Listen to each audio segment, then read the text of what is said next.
The views and opinions expressed on the show are those of the guests or hosts, and not necessarily those of the advertisers, networks, platforms, or stations.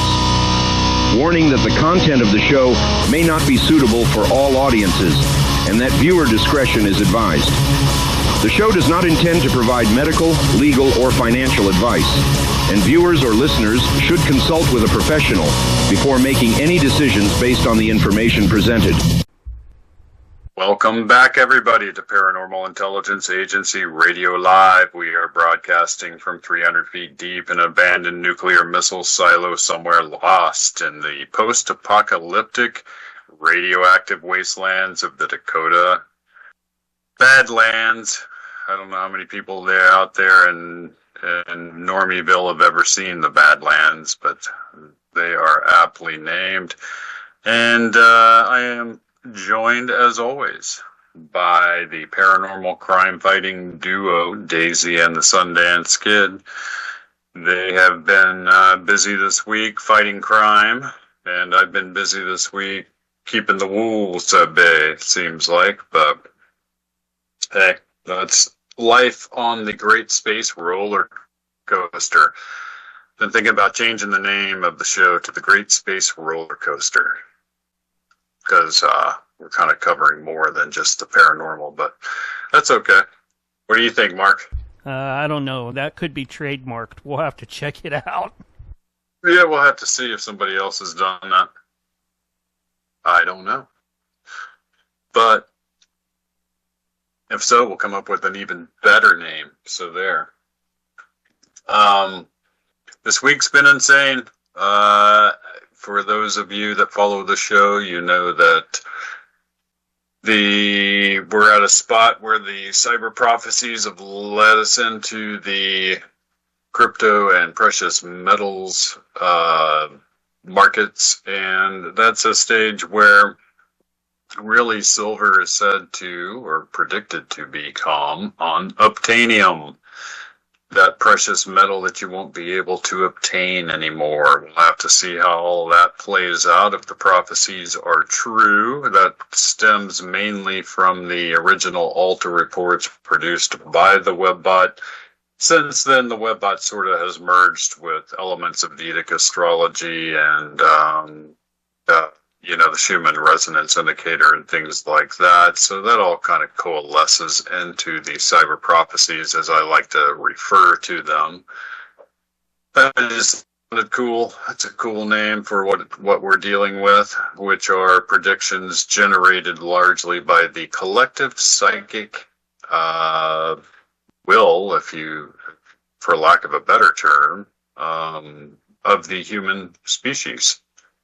So, and that's kind of a show in and of itself, how the Webbot works and why it's, those original Alta reports are really what we have because of the amount of contamination that goes on these days with AI bots, things like that online. It makes it really difficult for the Webbot algorithms to generate new, interesting forms of, messages for us to like. So, but for those of you who have been following the markets along with me, you'll know that the crypto markets are sort of languishing. They never really recovered from the October 10th event that I talked about on my episode of The Man in the High Castle.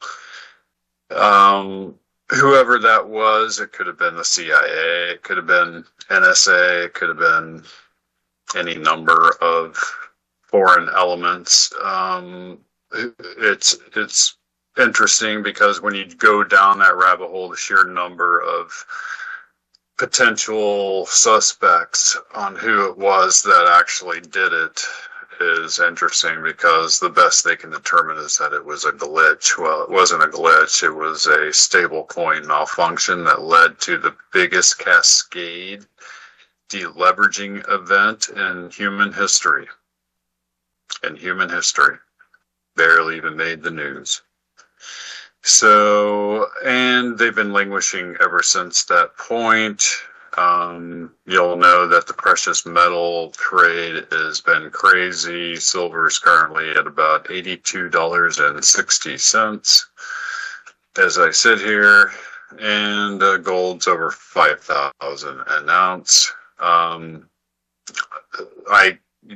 My own personal opinion, I wouldn't be afraid to buy silver here. I think it's, the Webbot's probably correct, and although it's been to a high of 120 over the past month and a half or something like that, it went through a one-day event that was a 30% sell-off. And that's the manipulation of the bankers that really have everything at stake in the silver trade. So, it will take a little bit of time, but the physical reality of the shortages of the metal will catch up with the paper, with the derivatives market. And when it does, it'll be lights out for those guys. They can run, but they can't hide at this stage. And there's a lot of banksters out there in the world. If you're a banker, I hope you're hearing this, because I hope you don't sleep at night. But there's a lot of banksters out in the world that aren't sleeping at night these days. And that's a good thing, right? Because that's part of the old power structure that's ultimately controlled, if we follow the paranormal aspects of our reality matrix, ultimately controlled by what appears to be certain nefarious elements that they themselves are ultimately controlled by a non-human intelligence, which is intent on keeping the human race enslaved. And that's really the way it is. So, we're in the process of all of that the old shackles sort of falling off. And the banks are a big part of that. If you follow the crypto news, you'll know the Clarity Act is the big thing right now. The banks are fighting tooth and nail to keep the Clarity Act from passing in any form in which crypto can pay interest to the people that hold it. The banks see that really as an existential threat to their existence, and it is. So, blockchain technology itself is an existential threat to banking, because banking is based on an ancient form of what we refer to in my world as Babylonian money magic, and that's a real thing. And it's an evil thing. And it has brought many a human being to ruin.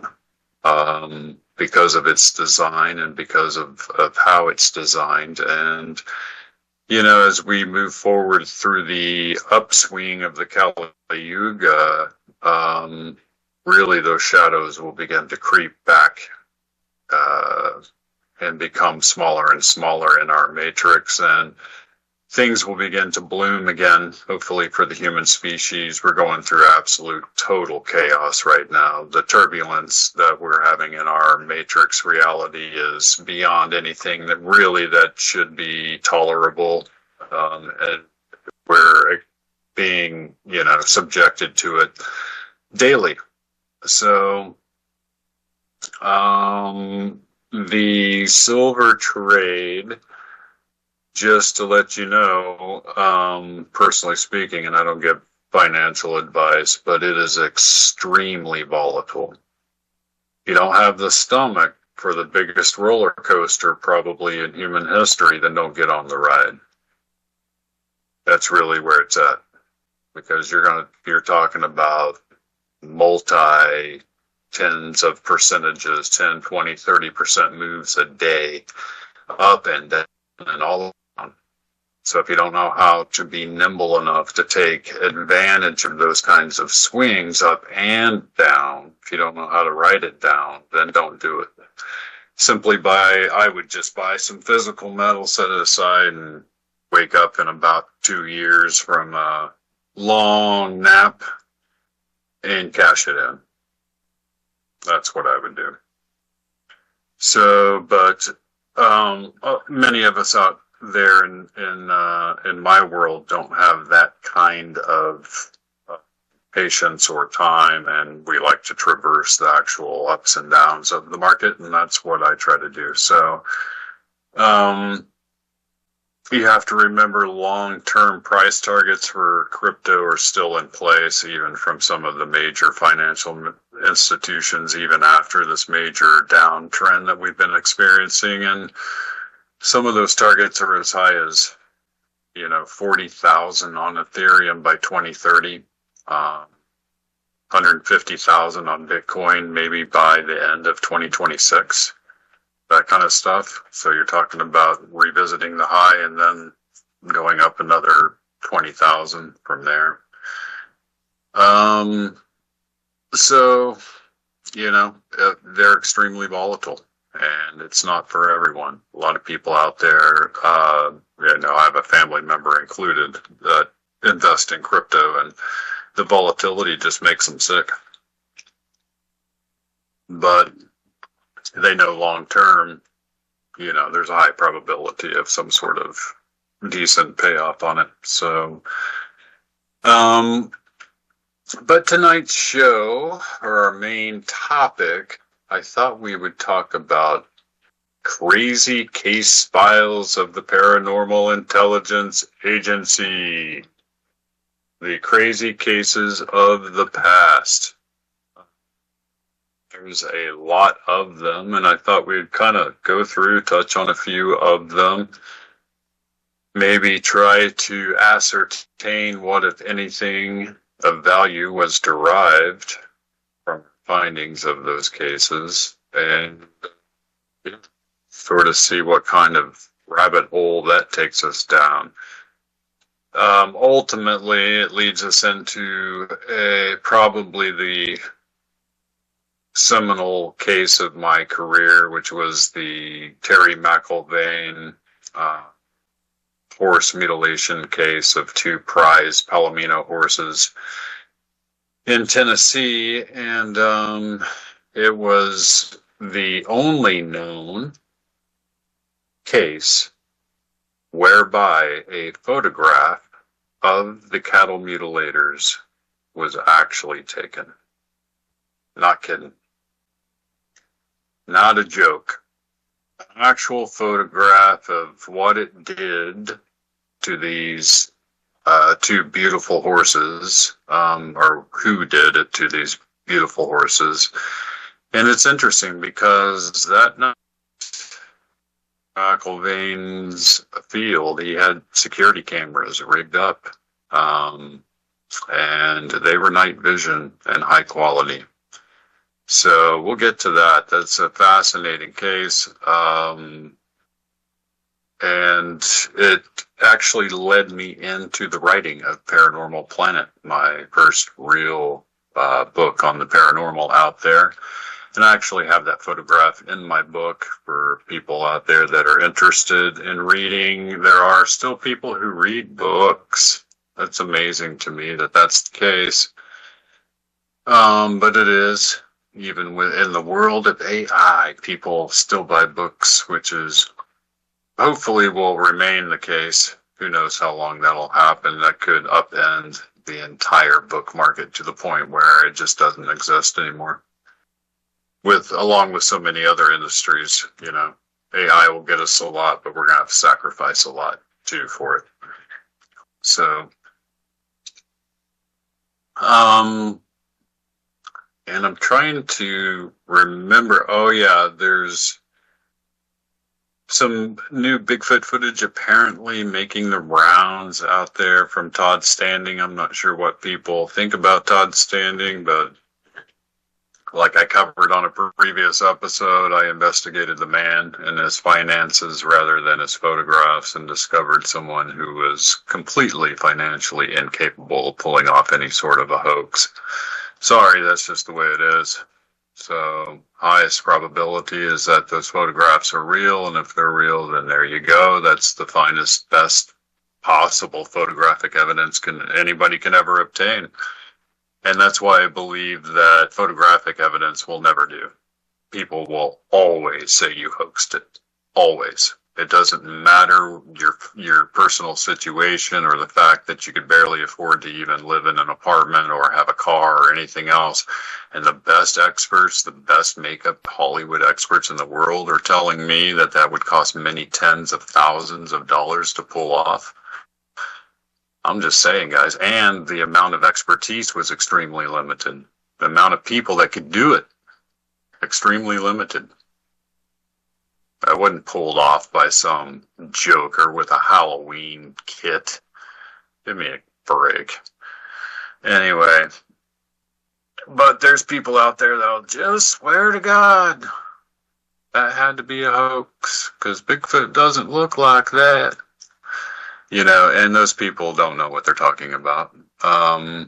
You can go to my YouTube channel, it's under Jack Carey, and look at a video I produced called The Many Faces of Bigfoot, and you'll see I have on there every single decent, known face photograph of a Bigfoot taken around the world, and in every single case, they look completely different from the next subject. Please explain that one to me. Because, you know, many of us do not comprehend that. The truth is that in the field, when we were out there, we discovered that their faces vary as widely as humans. There is a very wide genetic variation in the species. And before I forget it, a shout out to my man in the field, Robert Kreider, who I'd like to have back on the show pretty soon. He's extremely busy. I mean, he's doing the best work right now in Bigfooting. He's actually got live cameras planted that are camouflaged well enough to trick a Bigfoot, and because he's a master at camouflaging things, and it's getting good intel. Even a roar occurred just the other day, and boy, was it something to hear. Listen to that roar and tell me that was made by anything other than a Bigfoot. Like what? A lion? There's a lion out there in New Mexico? I don't think so. Because it had to be one or the other. But the Bigfoot world is still in large disarray. I don't encourage participating in Bigfoot communities or Facebook pages or things like that because of the amount of vitriol that is present. If you're a would-be Bigfooter, investigator, want to go out and have Bigfoot experiences, then there's plenty of information for you to digest and go out and do your own thing and not have to subject yourself to the constant barrage of vitriolic behavior that takes place in these groups. It's just not worth it. So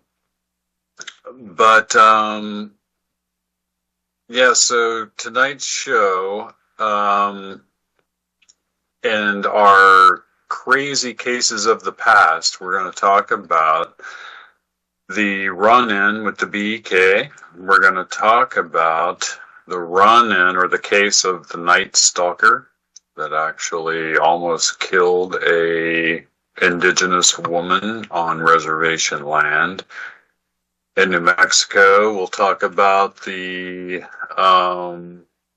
Lakewood Lichen case, which was a famous dogman case that J.C. Johnson and I investigated. We'll talk about the ultra-terrestrial case in which a Navajo family was subjected to a night of horror from an alien event on their property, and how that led to the hitchhiker effect of us running into a black-eyed kid on that same land, and how that really derailed the entire investigation. Talk about the case of the pastor driving through remote Nebraska, a Baptist pastor, at about 2 a.m, and seeing a light off in the field, right? And this ball of light begins to track his car. Goes parallel to it in the field. And it slowly gets closer and closer and closer, right? And he looks up the road a bit, and in his headlights next to the road is what appears to be a cow. And it's sort of like bucking around a little bit, and he can tell there's something on it, right? And he gets closer and closer, and this light off in the field is coming at him this whole time. And he slows down next to this cow, and he gets a good look, and it's dark out, but as he was pulling up, this thing was in his headlights, and he said this thing had some sort of what appeared to be a creature on its back that was spider-like, with long arms that went around the back of the cow and were stuck into its sides, and he could tell there was fluid coming up out of this thing through its legs.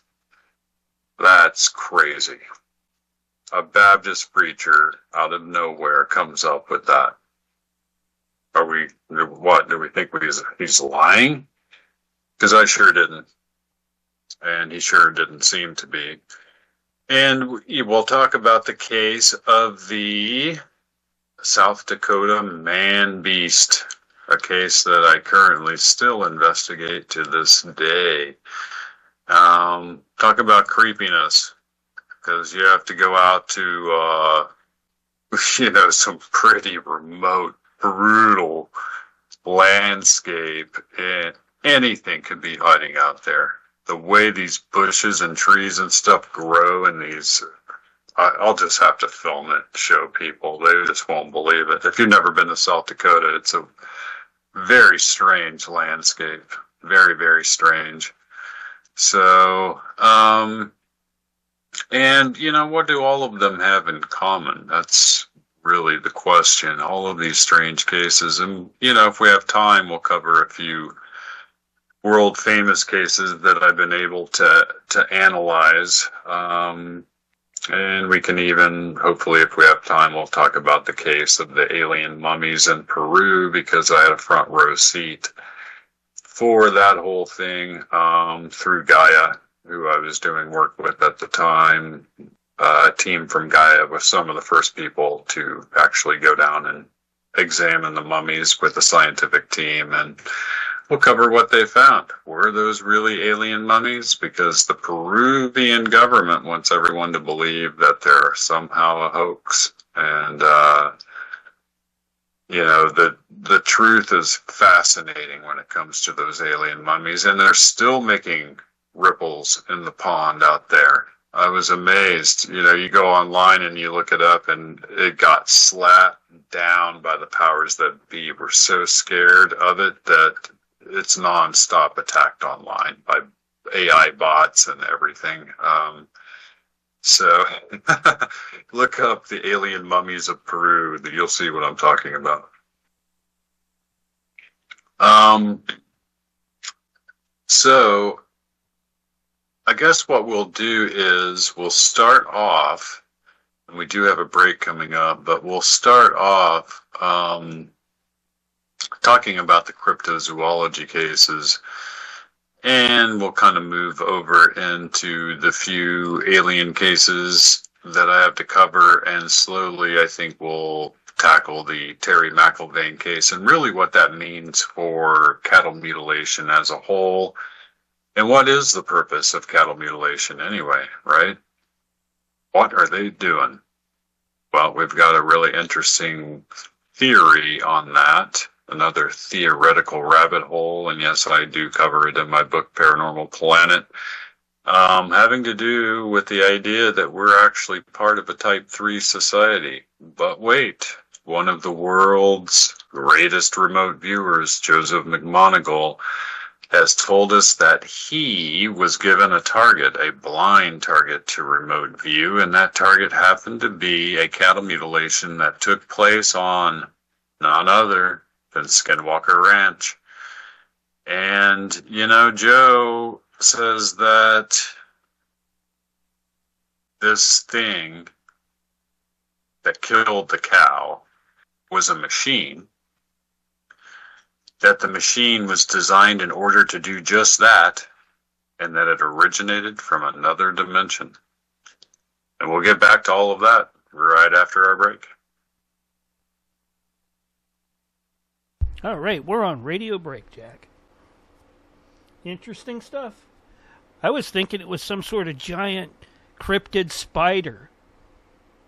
Right? I know. That's when that guy told me sounded that. like. And, you know, that's a one-off case, too. Like, nobody's ever reported that ever before since that time. And there's no way. That guy's never been a paranormal anything. He was a simple little farmer, Baptist preacher guy. I would like to know, since that time, if he had any attachments or other things that has happened due to the hitchhiker effect. All right, that would be interesting follow-up. Hi, Daisy. Here's Daisy reporting for duty. Come here, Daisy. You got a worldwide audience, and they want to see how pretty you are. And someday, all right, here we go.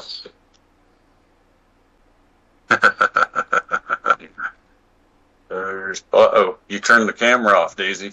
Hang on a minute. I got a space dog here. Here we go. Space dog. Space puppy. Oh, she's such a good girl. Look at her. Uh-oh. There went your camera, Jack. We're overloading the camera, Daisy. Here we go. All right, there we go. Now we're rocking. Ghost dog worldwide. We're taking this worldwide, aren't we, Daisy? That's right. That's right. There we go. Oh, too bad Zeus Buddy isn't over here with me right now. He'd be like, Say, look at that pretty girl. Yeah. Look at that pretty girl. Yep. All right, sweetie. Go back to security duty. Security. So. Thank you, Veterans Radio, for the sub. Appreciate you.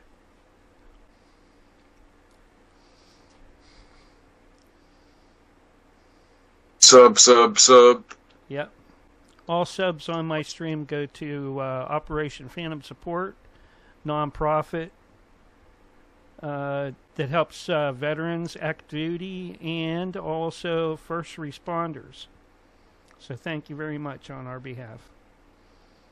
Yeah, that's great. And I know Veterans Radio is a Canadian veteran himself, so. That's fantastic. I support all vets, and I'm a vet myself, so. Yep.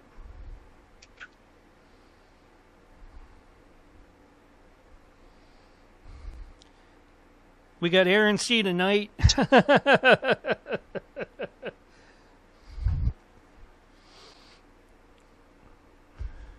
What more could you ask for?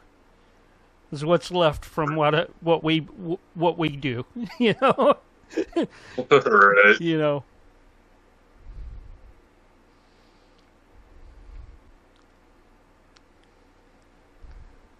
The long grind, I guess. That's all I can think of.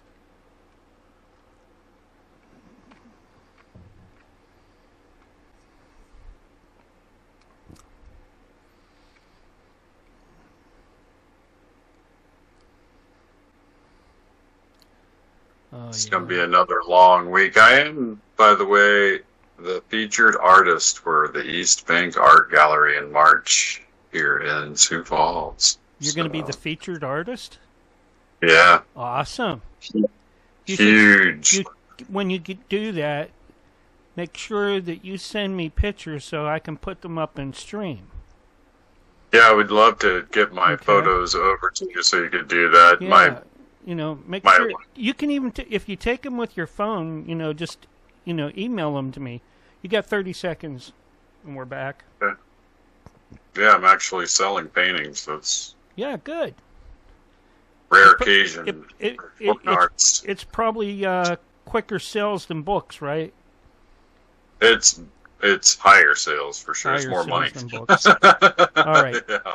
Well, here's your countdown, Jack. 5, 4, 3, 2, 1, and you are live and back on the radio side right now. Welcome back, everybody, to Paranormal Intelligence Agency Radio Live. I'm your host, Jack Carey, your personal tour guide to the Twilight Zone. I have a face for milk cartons and a voice for smell-o-vision, and tonight we're talking about crazy cases of the past. And, we've had a lot of them. The Lakewood Lichen case pops right up to mind, and that was one of the first nationally kind of publicized dogman cases to occur in North America, south of like Michigan and Wisconsin and areas like that. And this happened right outside of Denver, Colorado, very near the foothills there in a neighborhood that actually butts up to the forest. And this guy had a dog man come in one night out of the forest and hop his fence, and he happened to be taking his sick dog out at about 3 in the morning and had a full run-in with the dog man that scarred him, not physically but mentally for life. This guy was extremely financially successful. This was an extremely affluent neighborhood in Denver, outside of Denver. And he was a successful graphic artist. So he was able to actually draw us a picture of what it was he saw in fine detail. And it was, there's no denying in my mind that this gentleman saw exactly what he said he saw and was able to portray that in a photograph to us, along with his mental notes from what he remembered of the event. But this thing took 2 steps, and basically made a leap over a 10-foot wall. That's for real. So, you're talking about creatures that potentially have just superhuman abilities, super abilities, period, And we have to remember that Dr. Melba Ketchum has examined a hair from a dogman that was obtained in the field, and, it had eerie similarities to the Sasquatch DNA. Both of them have mitochondrial or maternal lineage that goes back to modern human. It's Homo sapien. Homo sapien sapien. And the paternal is a chimera mishmash of genes from various species that had to have been constructed on an advanced scale well beyond anything humans could accomplish, maybe for another eon in time. That advanced. And so basically what you're talking about is a perfect chimera species in both of them. And we kind of have to ask the larger question, why would you create a super being that's a chimera? both with a dog-headed form and one that's more primate-like in nature. And what purpose would that serve you? You have to remember that if we cross-reference paranormal literature, you'll find that some of the earliest alien abductee literature has testimonies from abductees in which there are numerous cases where a Bigfoot was seen at the same time as the gray alien beings. And these were all in forested areas where the abductees were led off into the forest to be abducted, and there was a Bigfoot with the aliens. That is a common theme. So there's that link, there's the genetic link, there's the historic, ancient history link with the Epic of Gilgamesh and the character of Enkidu and the fact that it's 12,000 years old, and they're clearly describing Enkidu as being a genetic creation of the Anunnaki. So all of that fits together quite nicely and neatly, and shows us that there is far more to the Bigfoot species than meets the eye. When it comes to Bigfoot, Dogman, the same thing applies. You have people like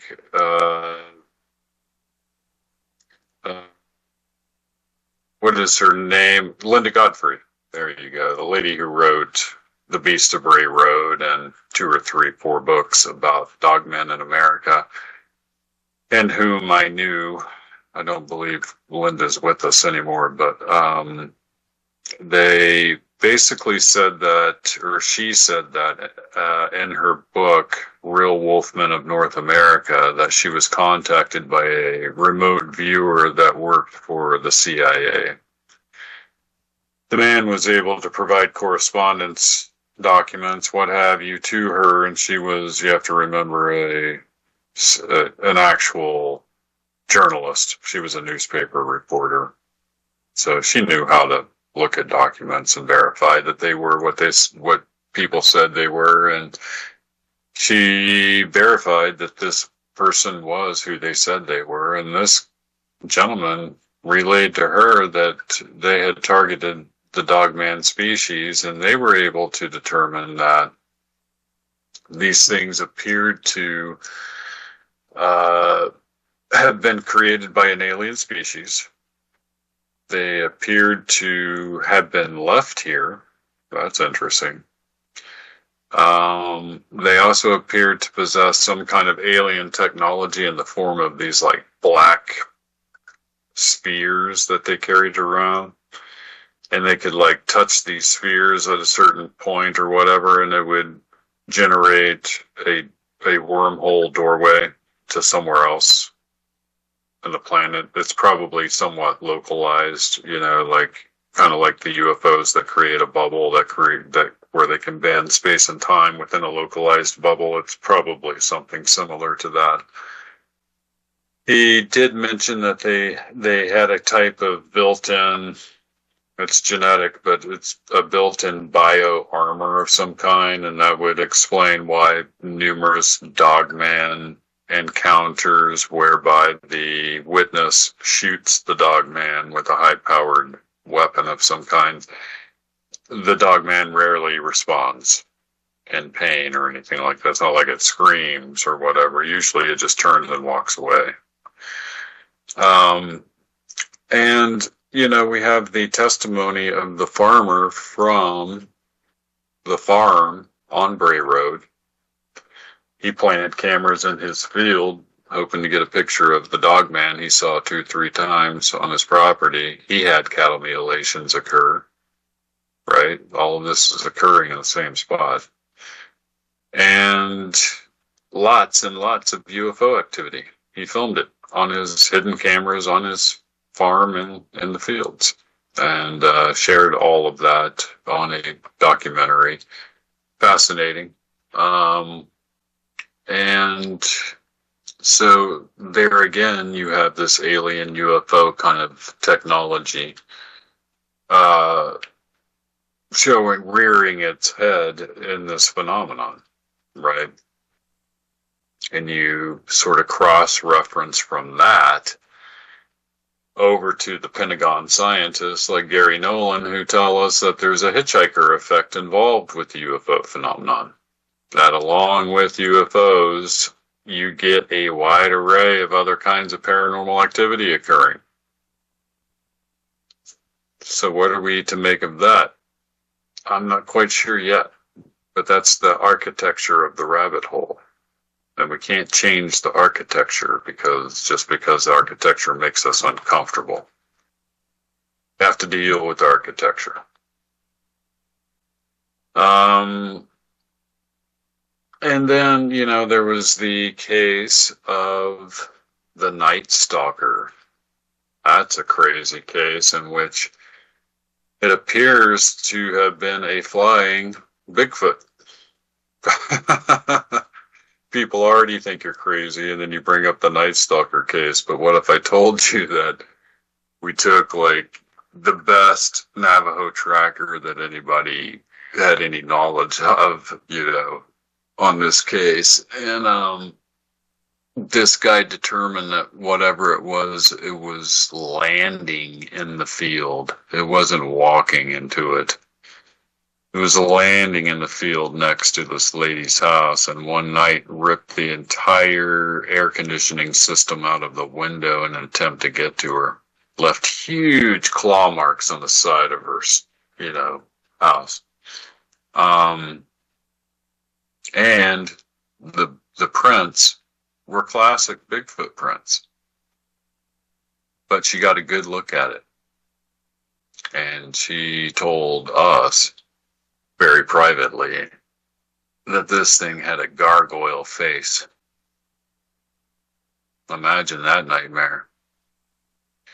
Ripping your air conditioner out of the window on a hot summer night, trying to snatch you out of your bed, because that's what she dealt with. And it was a problem we could never get to stop. She had to literally move to another location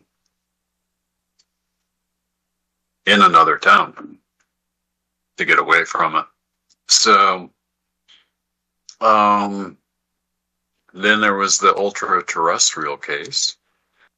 And the ultra-terrestrial case was interesting because we got called out to a indigenous family that had a alien event occur in which they were in their on their property, huge property, because these reservation properties are just really expansive. And they were at the base of a huge mesa. And they were in their ritual Hogan structure one night, sharing family time, and the whole structure began to kind of vibrate. And Hogans usually have a mud roof on them, and that mud cracks from the heat and the sun over time, and it lets little light through sometimes. And that's what happened. The whole structure got lit up, and it shot light rays down through the cracks in the mud roof onto the floor, and it freaked them out enough that they ran out. When they did, they looked up and they saw a gigantic UFO and little gray aliens running around their property, and way off in the distance, heavy machine gun fire. Bizarre. What a bizarre case. We responded within 24 hours, and we found hundreds of tiny little footprints all over the place, even on top of their house. Because, Navajo families have a Hogan structure that they have, get-togethers in, and then they all have other houses that they live in on the reservation, on their own land. And so these people ran to their own structure and barricaded the doors and grabbed a shotgun and called the police. But by the time the police responded, the uncle of the family had inadvertently run into one of these aliens and apparently killed it on the property. The police responded with a black SUV. The SUV had what the Navajo tell us was a super soldier, a universal soldier looking guy, huge, armed to the teeth. They said he had at least 6 guns on him, and he appeared to be in charge. And the next thing they know, they can tell that this gentleman is over, he's eavesdropping on them, telling the police that their uncle killed one of these things. And he gets in his SUV, drives over to the uncle's house that you can see a couple 100 yards away from the kid's house. And he goes inside, wraps something in a blanket, takes it out, puts it in the SUV, and he drives off. And all we know from that stage is the uncle received a very large sum of money, which was unexplained, and from that stage would no longer engage or talk about what happened that night. So that was the ultra-terrestrial case. This led us into what I believe now to have been the hitchhiker effect, because we were camped out there for a number of nights hoping that this thing would return, this spacecraft, this UFO. It never did. But we decided to investigate the area where they heard the heavy machine gun fire occurring, hoping to find, some shells, some ammunition shells, so that we could verify that part of their testimony. And as we were driving out to the very edge of this reservation area, you have to realize the topography is expansive. It's remote would be a kind word. It's beyond remote. You can drive for hundreds of miles and not see another car or person. It is nothing but cactus, scrub brush, jagged rock, thorns so thick that they went through an inch. I had boots on that had an inch thick sole on them, and one of those penetrated that, right?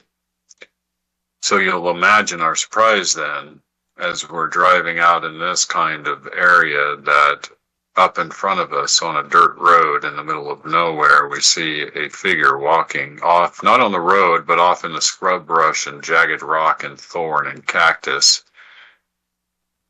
And automatically your brain says, oh, that's a sheep farmer, because you see a lot of sheep farmers on Navajo reservation land. And so that's what we expected. No. We got closer and closer, and we could tell this was a young female. And out here, and she appeared to be wearing a dress, high heel shoes. And that's somebody that's going to die, period. You're not going to make it to anywhere you're walking to out there in that heat with no water, no backpack, nothing. You're going to die. And so we pulled up to offer assistance, and I noticed that she's wearing one of those old, like 80s, like Guess, like jean dresses. And it is kind of tattered and torn some, and she's wearing 6-inch thick cork high heels, and she's walking off in this scraggly, like scrub brush and cactus and rock and stuff, right? And she's got her head down. She's looking at the road as we pull up, side of the road, and we pull up. JC rolls his window down, and I'm sitting right next to him looking out the window. And she looks up at us, and her eyes are completely black. Black as the night. No white at all. And her face was perfect. Perfect. Like she had just walked out of some kind of beauty salon, right? Makeup perfect. Hair perfect. Clothes tattered and torn, like she'd been sleeping in a ditch for months. And JC, just as an automatic response, said, "Ma'am, are you okay? Can we help you?" And she's looking at us, and she just all of a sudden gets the most evil grin anybody ever saw on her face. And she looks us dead in the eye, and she says, "I've got everything I need." And as soon as she did that, it was like a wall of energy hit us. It was instantaneous, involuntary projectile vomiting.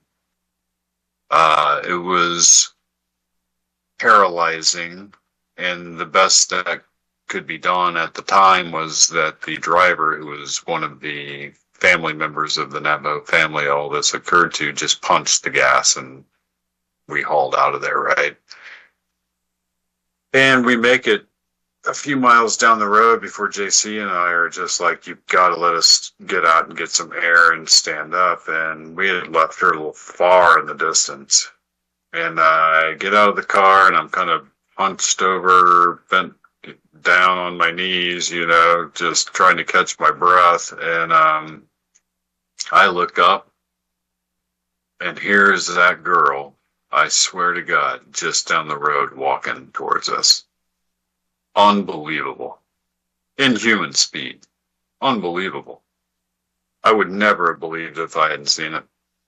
And so we jumped in the car. We went back trying to get away from this thing to this family's property. And we were so violently ill that they had to call a medicine man to come and bless us. We barely could drive back to Colorado from New Mexico.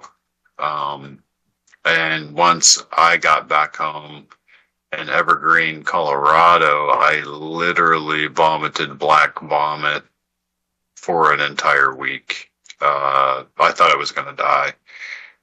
And it fried J.C. Johnson's brain, something he openly talked about many times, to the point where it really messed with his functioning.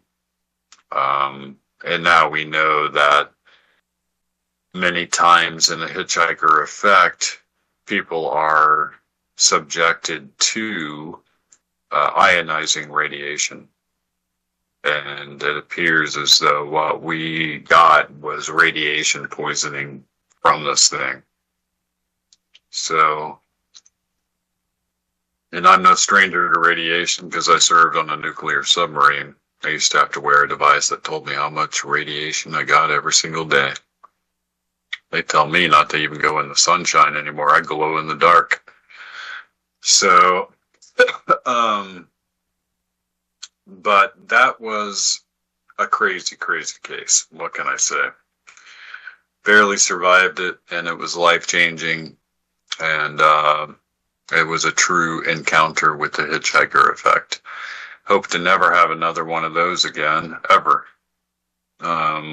If you could have experienced the sheer magnitude of how ill we got, it was really scary stuff.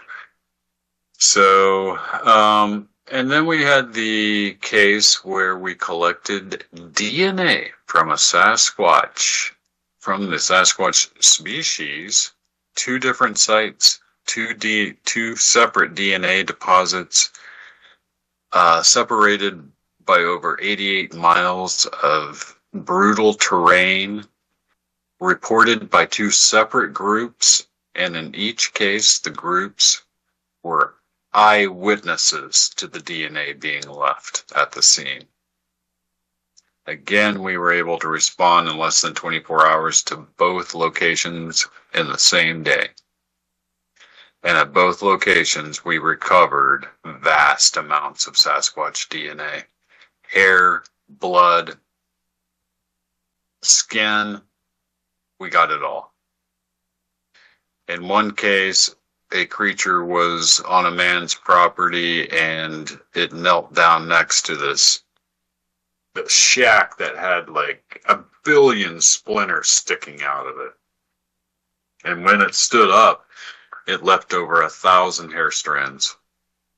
We collected all of them over 1,000 of them.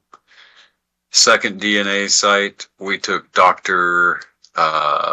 Dyer from the University of New Mexico Gallup with us, a field biologist, and he was the executive director of the entire university to oversee the collection of the DNA. And in this case, it was a group of Navajos that were chopping wood, surprised a Bigfoot creature that took off running. The Bigfoot was looking behind it as it took off running, and so it smacked right into a 7-foot tree, broke the tree right in half, and when it did, it left blood, skin, and fur on the tree. And that was also collected, and all of that went into the Sasquatch Genome Project. And that's how we have the results, even to this day.